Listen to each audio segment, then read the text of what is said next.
Hello, I'm Ed Ludwig for the Doylestown Historical Society, and this is the 14th in our series of video history presentations.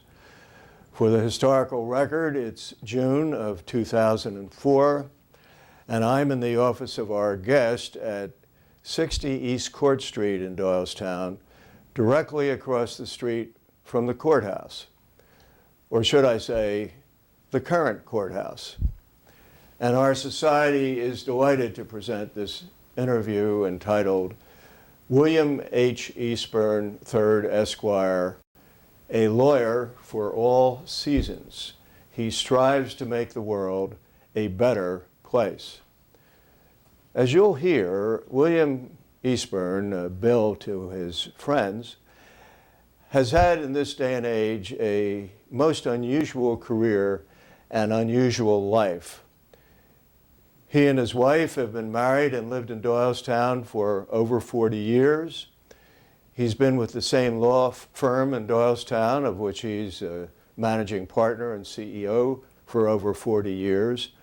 And throughout this long period of time, he's been both an outstanding lawyer and a tireless doer and innovator of good things for the community and for society. He truly exemplifies the Quakers' adage that they came to America to do good, and they did well. And remarkably, in Bill's case, he's taken the dramatic and serious adversities and negative experiences in his life and used them as springboards to create new programs and new departures that would benefit and help others. He's repeatedly taken untoward, if not overwhelming, personal events that befell him and his career and turned them into great moves forward and achievements for the benefit of all of us and himself. And during these years in Doylestown and Bucks County, and in a number of instances on state and national levels, he's played important roles in the legal, political, religious, racial, substance abuse, violence prevention, historic preservation, performing arts, and human and community services sectors. The list seems endless. And his wife, Connie, has worked closely with him, particularly in the cultural and religious and racial equality areas and the helping of others. As I repeat at each of these interviews, the mission of our society is to commemorate and preserve Doylestown, its persons, places, and events so that they may be long remembered. Bill Eastburn fits and befits these parameters to an extraordinary degree.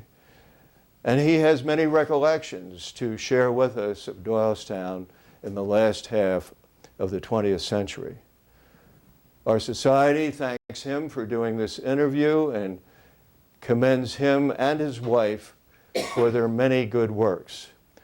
We also thank Chris and Michelle of Tullyvision for their always proficient and creative filming and their cooperation with our society.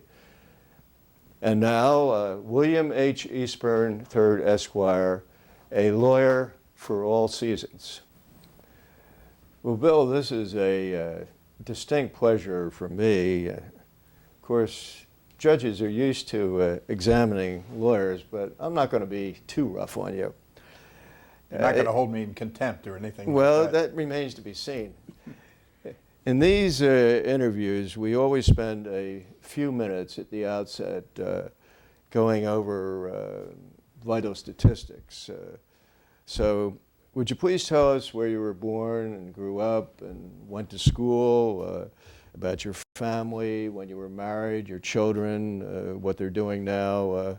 Just fill us in with that background, if you would, please. Well, I was born not too far from Doylestown in Germantown, Pennsylvania.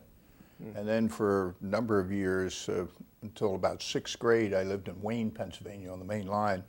My father was transferred to New England, so we moved outside of Providence, Rhode Island, and lived there until I went to 2 years of prep school at Mount Hermon School in Northfield, Massachusetts. And from there I went to Trinity College in Hartford, Connecticut, and then went to Penn Law School in Philadelphia. And met a young lady through my experience at Penn, and Connie and I have been married for over 40 years, and we have 5 children and almost 10 grandchildren. We're working. Almost? Almost. I think, let's say 9 3/4. What are your children doing these days? Well, they're very varied. I believe in right brain, left brain syndrome, and my wife is an accomplished artist, and there are no lawyers in the family. They thought I worked too hard. So we have the oldest girl illustrates children's books for Simon & Schuster. She's done many of them. Number 2 is a professional knitter, and she has 3 children in Maine. The number 1 son designs for national organizations of furniture that is made overseas. In fact, this week he's in Brazil. Number 2 son has a degree in classical music, and he leads 2 professional choirs. He teaches 20 different instruments. He arranges and conducts, and he is a full-time musician, and interestingly enough, makes a living out of it. Our youngest daughter writes for national women's magazines, and for a while was the editor of a magazine that is Mademoiselle, now defunct, but she's a freelancer for major women's magazines and is doing very well. So they all sort of border on the arts and take more after their mother than their father, thank God. Well, it's varied, and I think it sounds very interesting. Well, here's one that's probably going to come as a surprise to many people. When did you and how did you happen to come to Doylestown? As I understand it, you are not closely related to the Eastburns who founded Eastburn and Gray. Had you even heard of Doylestown before you went to law school? I'd never been to Doylestown until I was reading through Martindale and Hubble, a lawyer's digest of law firms all over the country, and came upon this firm called Eastburn and Gray in Doylestown, and called and made an appointment and came up to see the then senior partner, and I got hired as a carpetbagger. Well, it's amazing how coincidence like that can happen. What about your early career as a lawyer? You were an assistant DA, and you also became prominently involved in Republican politics at an early age. Can you tell us a little bit about Sure. that, please? Probably right after 1960, every once in a while, a lawyer becomes the darling of the jail, so to speak. So Let me stop you for a moment. What year, do you remember what year you started at Eastburn and Gray? 1960. Okay. And shortly thereafter, I handled a couple of very difficult criminal cases, pro bono at the time, and got a lot of work as a result of the acquittals in those 2 cases. And then in 1962, Paul Beckard, who was both county chairman and district attorney, hired me to be one of his assistant district attorneys, as well as a non-paying job as assistant Republican county chairman. You were a twofer, is that right? Twofer. And then from 63 to 65, I was also a special assistant to the Attorney General of Pennsylvania. So it was a very interesting early career, and I got an inordinate amount of trial work and trial experience, which bode very well for the future. And then you ran for district attorney, right? Ran for district attorney in 1965, and it was an election that changed the law in Pennsylvania, because I ran in the primary Republican against one Ward Clark, who is now a senior judge in Bucks County, and defeated him in the Republican primary. Mm-hmm. And then the Democrats felt that they would not be able to beat me, so they had their candidate resign, and Ward Clark ran against me a second time as a Democrat. And luckily for me, defeated me. Because what happened that year, there was a landmark federal case in which changed the duties of district attorneys all over the country. So from becoming a part-time job at $13,000 a year, which you could handle and then still practice law, it became a full-time job. And put my opponent in a very difficult economic situation and allowed me to full-time practice law and to venture into a number of other avenues that my life took me. And so it was a real blessing in disguise. But a defeated candidate in a primary can't then run in the general election, switch parties, right? No longer. No longer, right. That race right. focused the legislature of Pennsylvania on the fact that that shouldn't have happened. That if you defeat somebody once in an election, you shouldn't have to run against them twice. So you can no longer do that as a result of that 1965 race.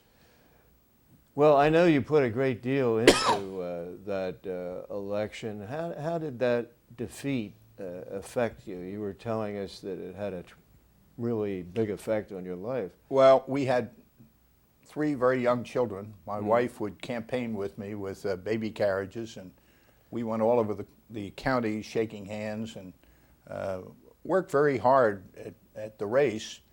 And the election night, it was a crushing blow emotionally and to your ego and whatever. But then shortly afterwards, I came to the realization how much of benefit it was. And it was interesting because my partner, Sam Gray, was asked the next day in Newtown what he thought about his young partner losing the DA's race. And he said, "Thank God." And he proved to be correct. Right. Where did you spend your additional time? Well, early in 1970-71, with you and Jack Hobson, who was a state narcotics agent and warden of our prison, Jack Case, we started to meet in our barn on our farm in Buckingham, and all realized that there was a tragedy happening in our society, namely that young people that were involved in drug abuse were going to prison. And we were treating them much the same as we used to treat mental defectives. And so consequently, we founded the Today program. Well, wait a minute, hold it. I have to interrupt you. We didn't found it. You founded it, and you asked us to join with you. You have been the guiding light. You're completely entitled to the credit for today. We were just cheerleaders.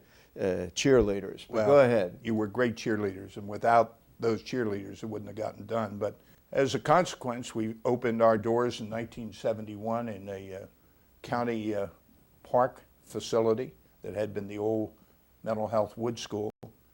And we had some rocky years. This was in Newtown? In Newtown, PA. Right.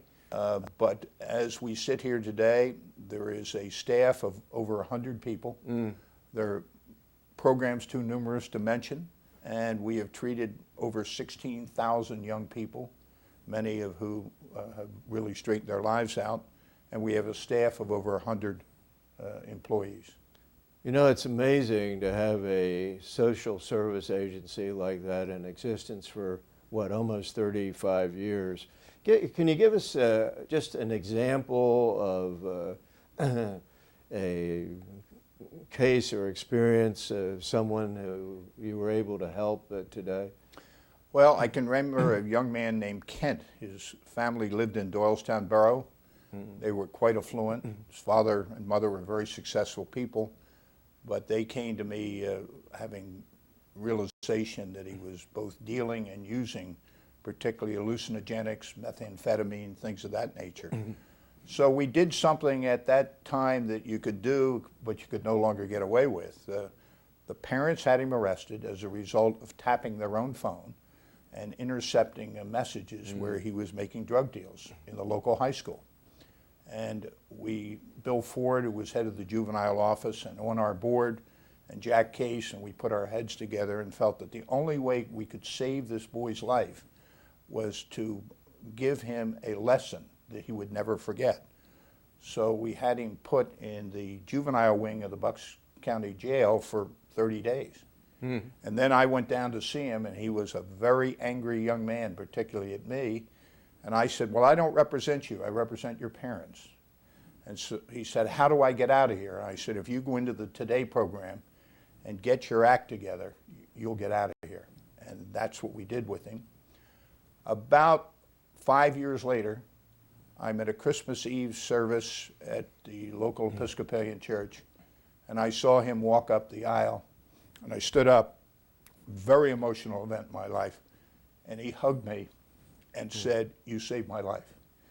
He today is a broker in New York, graduated from a very fine Big Ten school, has 3 children, and just absolutely going through the Today program, turned him around and saved his life.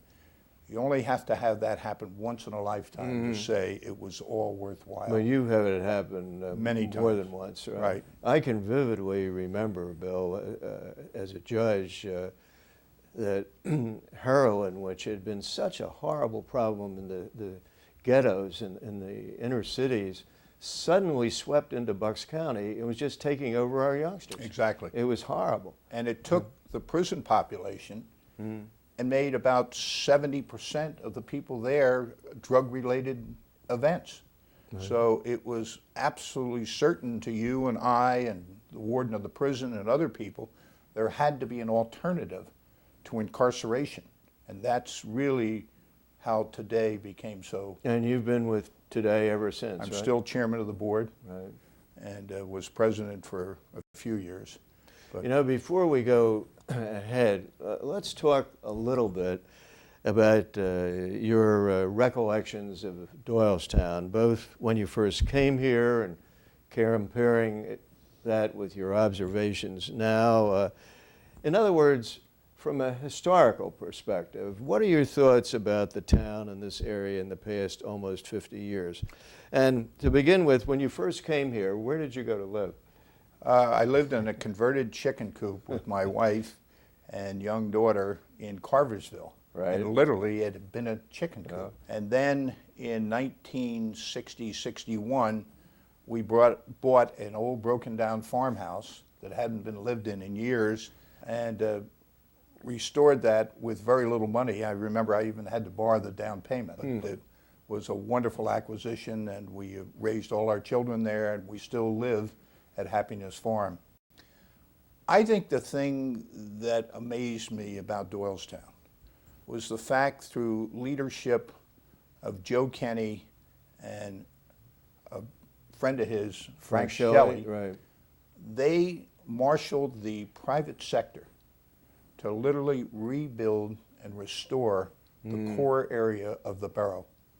And it was done basically with the private sector. Operation 64, I remember that. I worked on that, right? And it was exciting to see what's happened. And ever since that time, particularly with your group in the leadership of the Historical Society, the private sector has continued to foster development that has been extremely positive.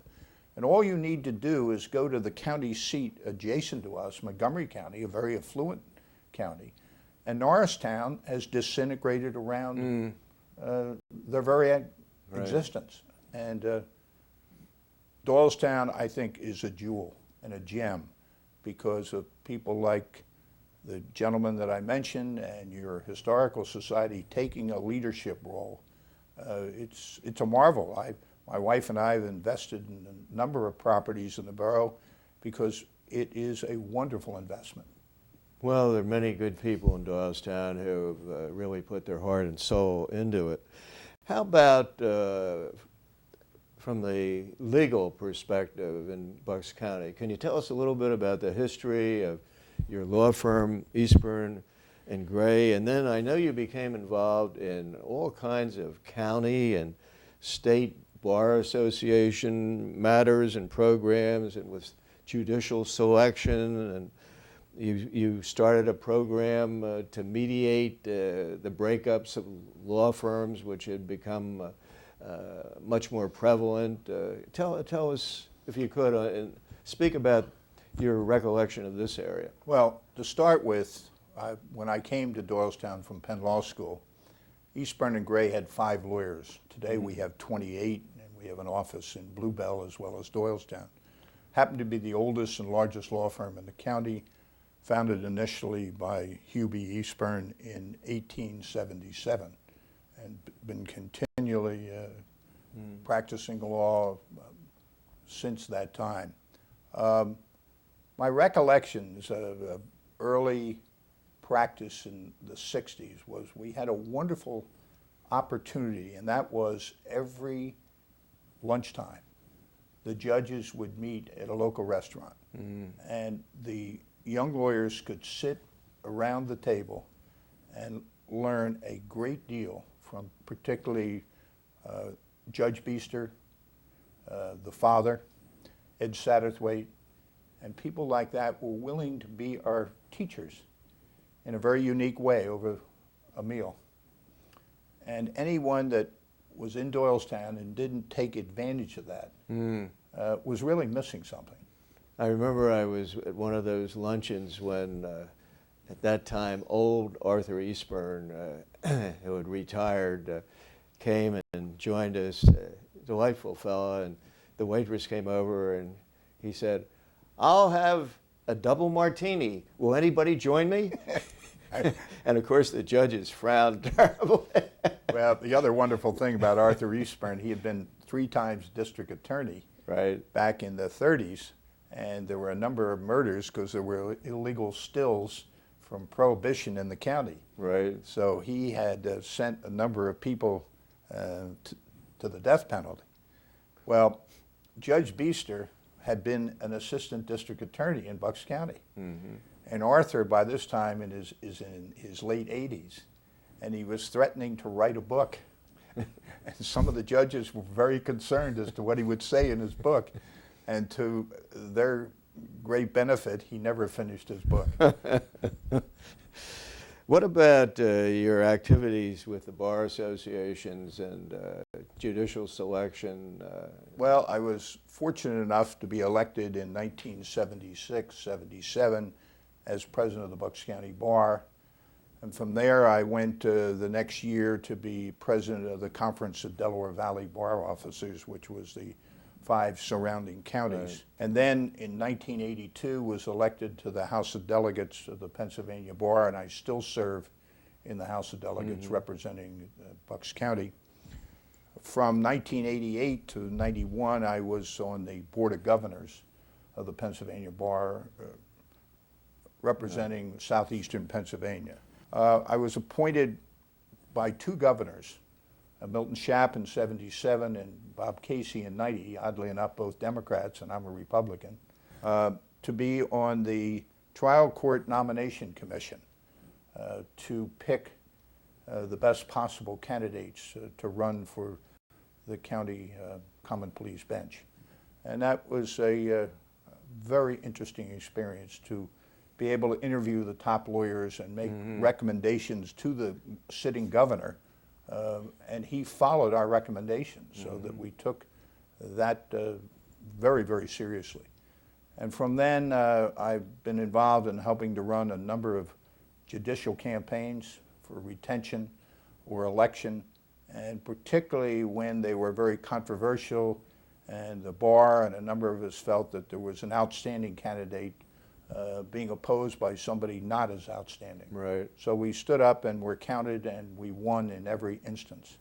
Well, that's very important, because the public and very often even attorneys really don't know the relative qualifications of the candidates. Tell us about this mediation program that you founded.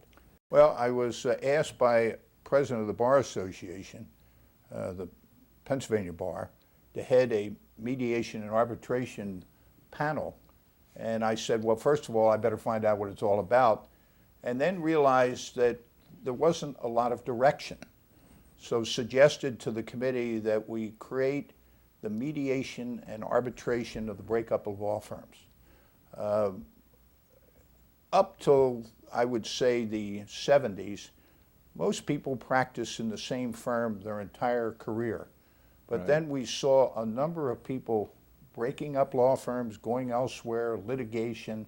Clients were suffering as a result of it, and therefore we had to design a quick process so that there wouldn't be a very negative and horrendous fallout from the breakup. And that program is still in existence, still functioning extremely well.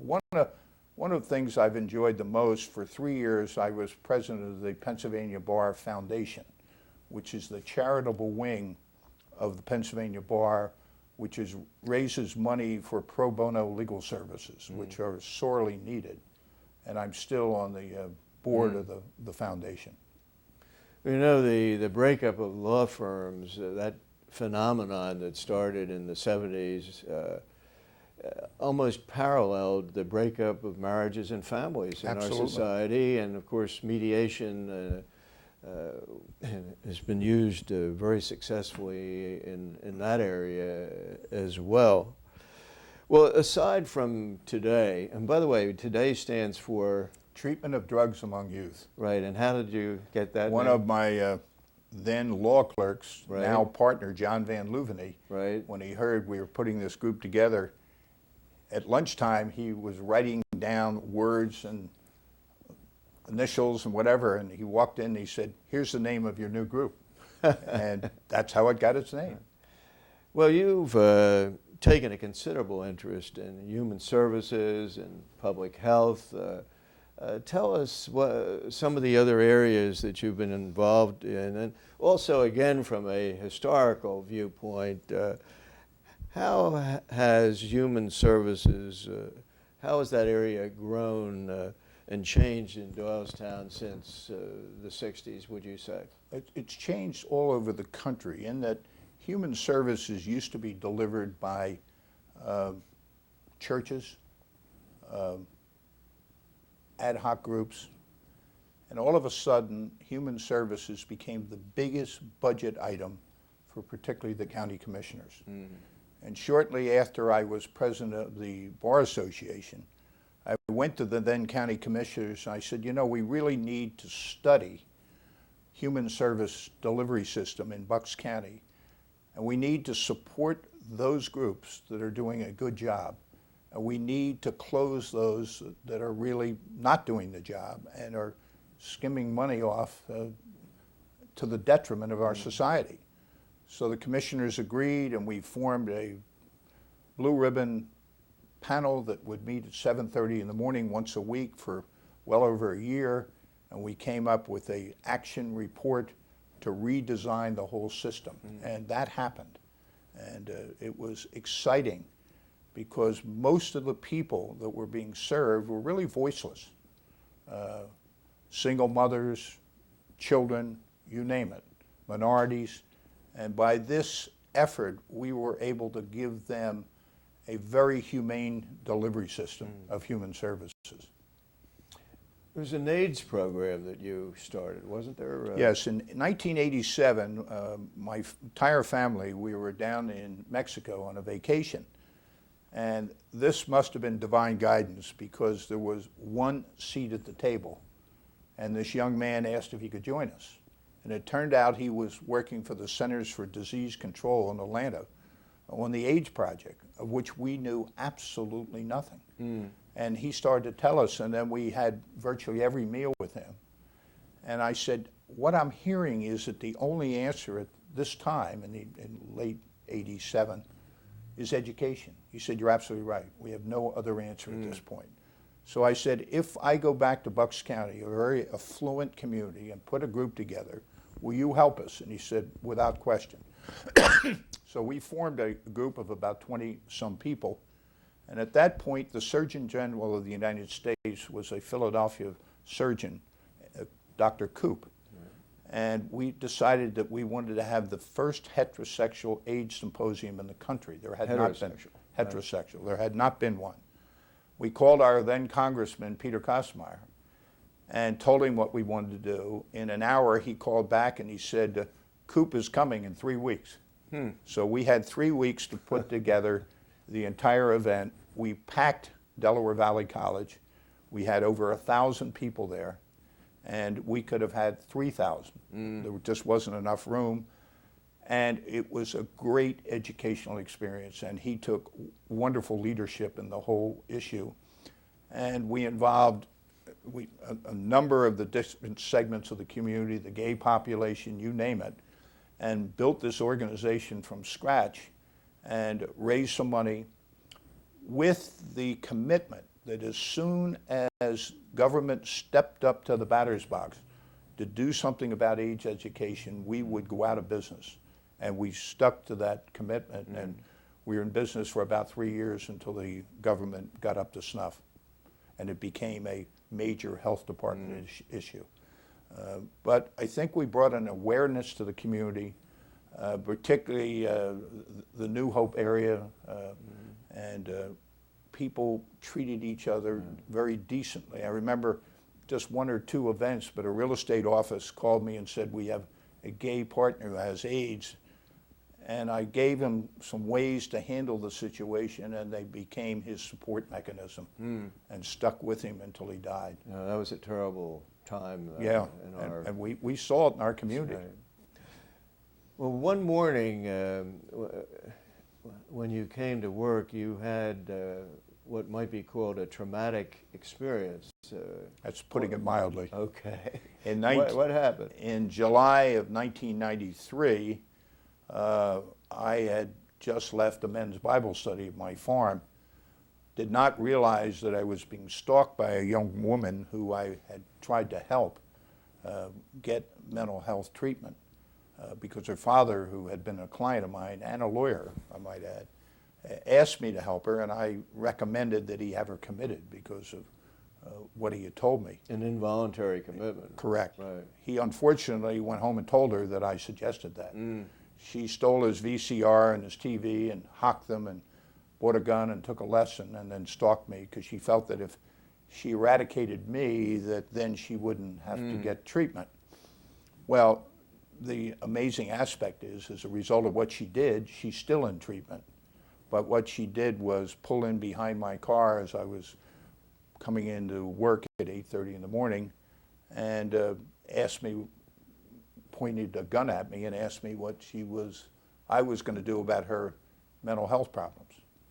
And then she shot one shot over my shoulder, went in the wall behind me, and the other one, I pulled up my briefcase and the bullet went right through the briefcase, hit me in right near my heart, punctured my lung, bruised my heart, took a nick out of my left ventricle, and that should have killed me.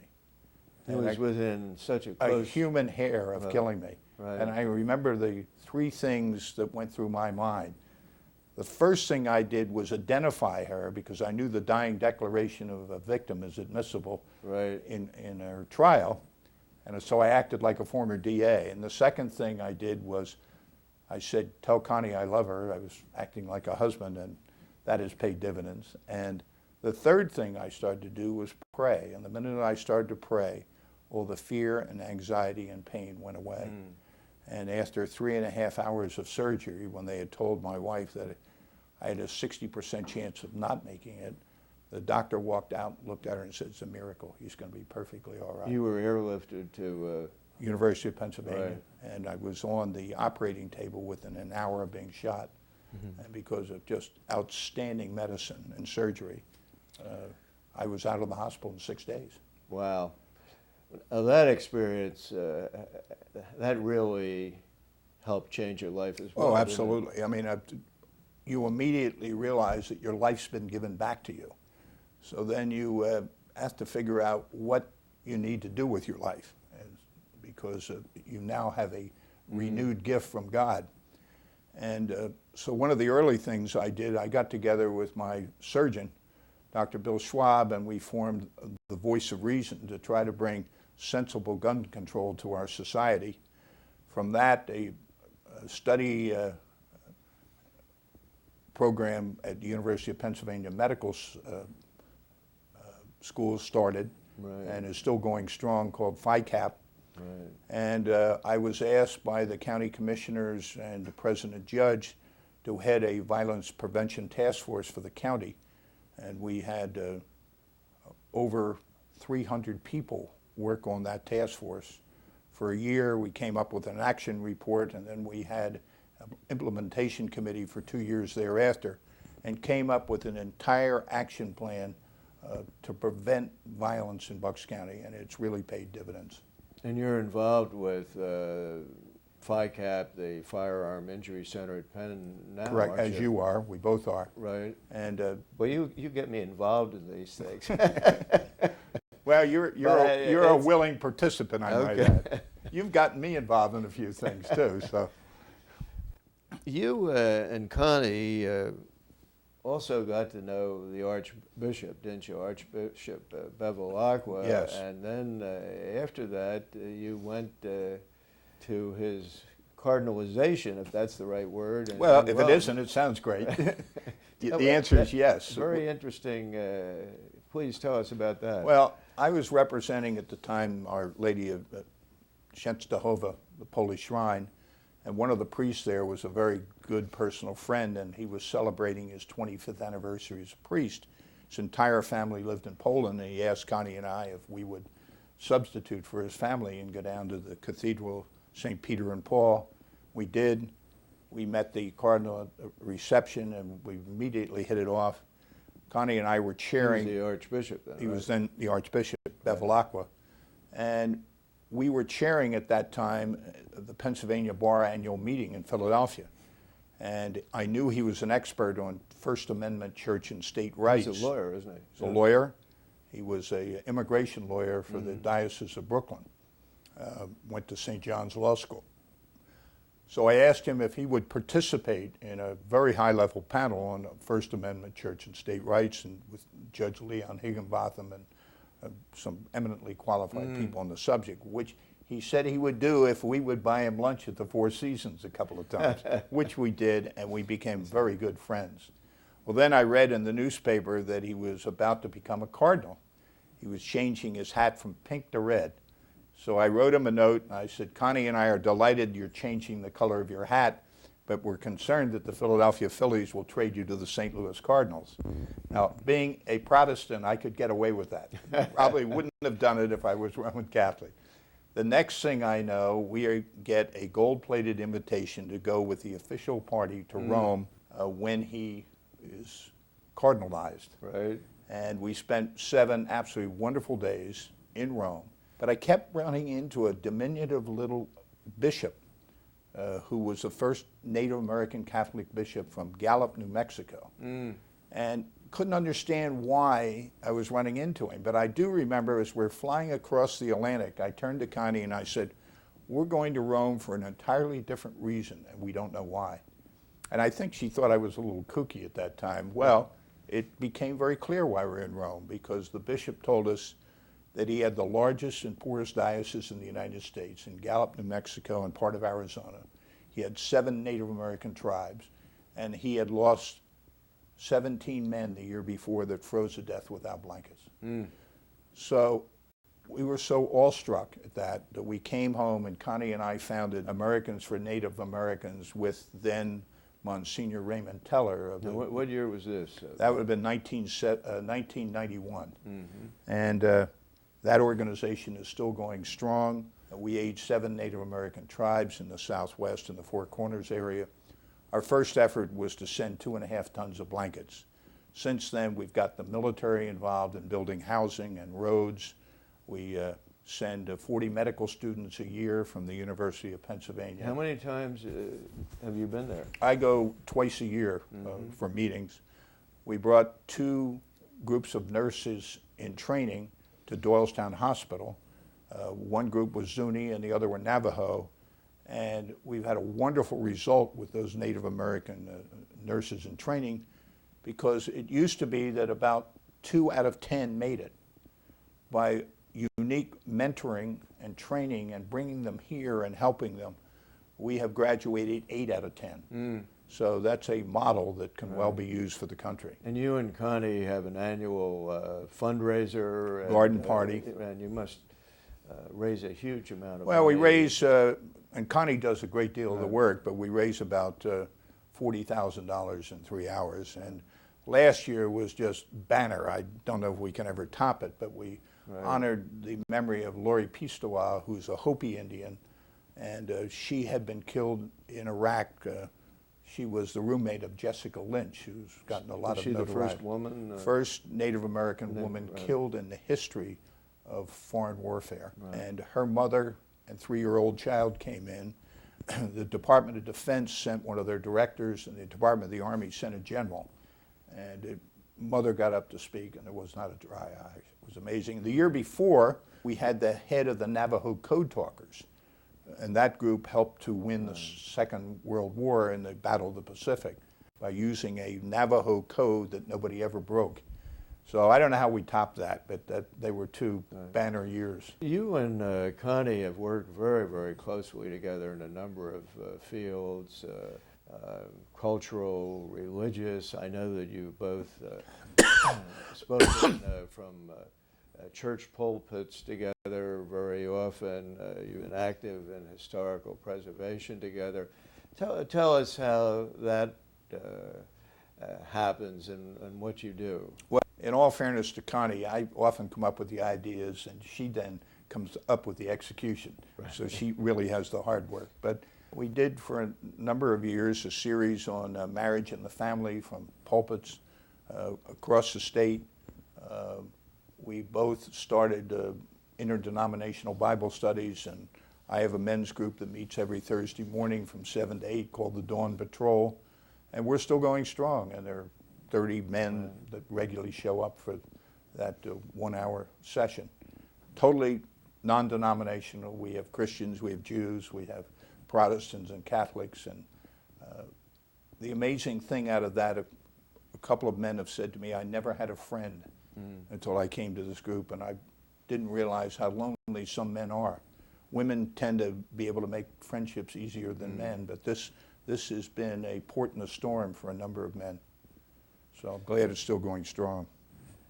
Well, how about nowadays? How are you spending your time? Are you, I know you're doing a lot of law work, but do you have any new projects on the horizon? How much time do you spend in your law practice and on these other programs? Well, I think I ought to take the Fifth Amendment on how much time I spend in law practice, because I could get my partners upset.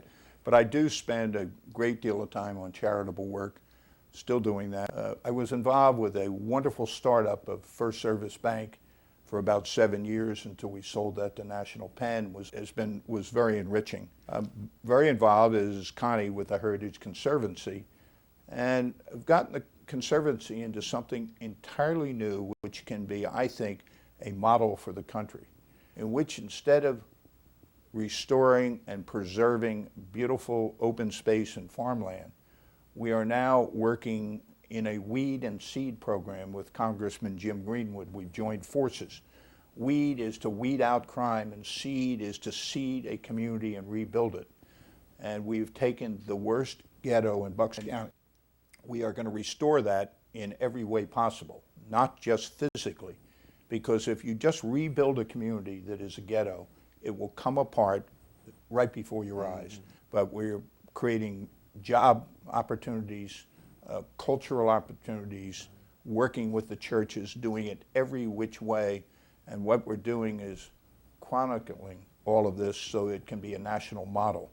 And the Conservancy has taken a lead position, and a young Afro-American gentleman, Charles Lomax, has become the head of our group. And I think we have an opportunity to really help save some inner cities and some ghetto areas. And that, to me, is a wonderful extension of the preservation of land, because if you can take an area that is blighted and rebuild it, then those people won't move to other lands and use it up, but will rebuild what has already been committed to living Right. space for human beings. So when you think it through, it just makes a tremendous amount of sense. The other thing I've gotten involved in is the free clinic of Doylestown. And I never realized how many people, both from a medical and a dental standpoint, fell through the cracks. And I've now become one of the vice presidents, and we are giving free medical care and dental care. Tremendous support from the doctors and the dentists in the community who volunteer their time, and we coordinate the whole effort. It's just, it's enriching. Bill, you and Connie have made so many significant contributions to the betterment of our community. Do you have any parting thoughts on the future of our area, what we can do to continue on with the kind of improvements that you've been making?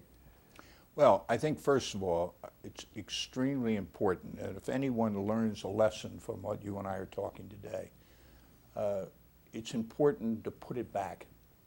There are givers and there are takers, but it's so enriching personally if you're willing to put it back, particularly sometimes to people that you might never meet and might never know what you've done for them, like the Native Americans in the Southwest. If you're doing it for your own ego, that comes across pretty negatively. In terms of Doylestown, I think it's just one of the great communities, and I think it's an honor and a privilege to live here. I think what is upon us right now is extremely significant. Just before I came here, they had in motion building a new courthouse, which is directly across from where you and I are sitting. And that probably should have been built in the old fairgrounds outside of town to give some expansion, because we're now faced with having run out of room and to build a new courthouse. I think it's extremely important as to where that courthouse is located for the future of this community, the traffic patterns of this community. And of late, I think the best suggestion I've heard is to take down the old parking garage, put the courthouse there, and put the parking down in the creamery property below it.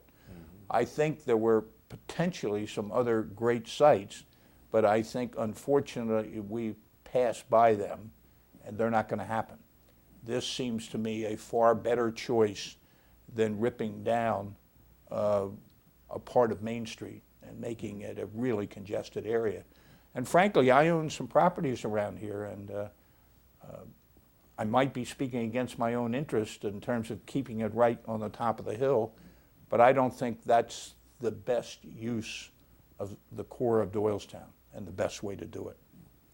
Well, it's been an honor and a privilege to have done this interview with you.